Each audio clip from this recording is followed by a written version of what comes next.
বিসমিল্লাহির রহমানির রহিম নাহমাদুহু ওয়া নুসাল্লি আলা রাসূলিহিল কারীম। সম্মানিত দর্শক ও শ্রোতা, আজকে 18তম রমজান।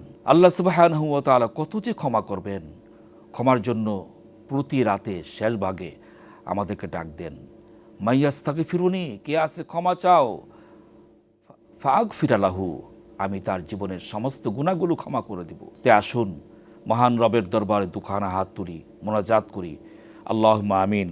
রব্বানা যালামনা আনফুসানা ওয়া ইল্লাম তাগফির লানা ওয়া তারহামনা লানাকুনান্না মিনাল খাসিরিন।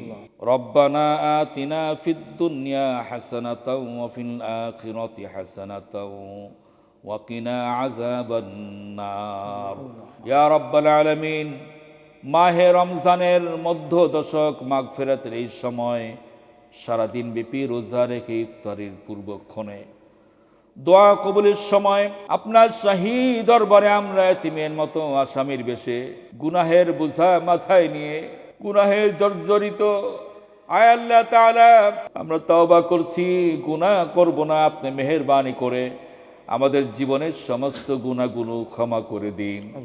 আয় আল্লাহ তাআলা আমাদের রোজাগুলো কবুল করে নিন, আমাদের ইফতার কবুল করে নিন, আমাদের সাহানি কবুল করে নিন।